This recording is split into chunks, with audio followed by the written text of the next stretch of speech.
बोला बोला ऐकताय. हा बच्चे भाऊ. बच्चे भाऊ, जय महाराष्ट्र.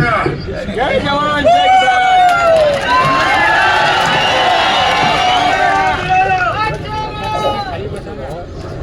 बच्चे भाऊंचा विजय असो.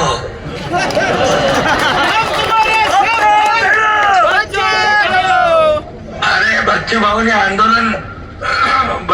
आंदोलन केलं कर्जमाफीचं, म्हणून आम्ही मुख्यमंत्री महोदय, मी अजितदादा होते त्यावेळेस, आम्ही बैठक घेतली आणि एक कमिटी केली आणि 30 जून पर्यंत अहवाल आणण्याचा निर्णय घेतला. पण या बजेटमध्ये कर्जमाफीचा निर्णय घेतला तो बच्चू भाऊने आंदोलन शेतकऱ्यांसाठी केलं, म्हणून आम्ही तात्काळ जी घोषणा आम्ही केली होती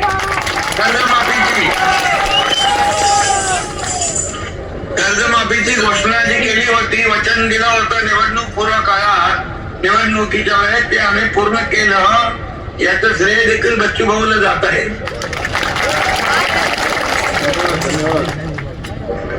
आणि बाकी आरोग्य, उद्योग, पाणी पुरवठा, आरोग्य मंत्री पण तिकडे गेले, उद्योग मंत्री पण तुमच्याकडे आहे, आणि पाणी पुरवठाचे गुलाबराव पाटील आणि काही विषय जे रोजगार हमी योजनेचे आहे ते देखील आपले मंत्री सोडवतील.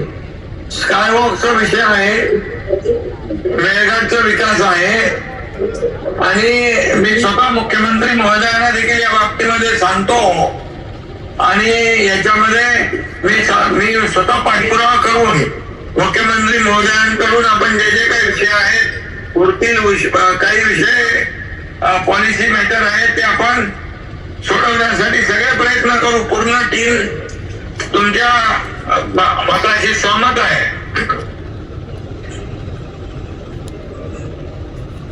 मला वाटतं सिडको पण आपल्याकडे आहे, चिखलदराचा सिडकोचा आणि काय वाजता हाय.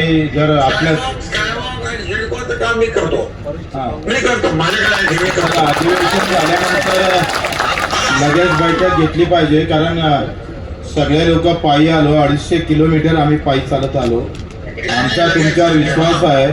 कर्जमाफीची तुमची भूमिका या शेतकऱ्याच्या डोळ्यातली आसू पुसण्याची होती, पण आता मेळघाटचे पण आसू तुम्हाला पुसावं लागेल. अशी तुम्ही मला वाटतं सगळ्यांना एकदा हमी दिली तर अधिक त्यांना थोडा. बिलकुल, बघा सरकार आहे, तुमचं सरकार आहे, शेतकऱ्याचं आहे, सर्वसामान्यांचा आहे. त्यामुळे मेळघाटचा विकास, जो मेळघाटला मी आरोग्य मंत्री होतो तेव्हा गेलो होतो आणि मला तिकडची जाणीव आहे त्या भागाचा विकास आपल्याला करण्याची आवश्यकता आहे. आणि एक आपण हे अधिवेशन संपलं की मुख्यमंत्र्यांच्या सोबत एक बैठक लावून टाकू आणि बाकी ज्या ज्या मंत्र्यांकडे विषय आहेत त्या मंत्र्यांकडून सोडून घेऊ.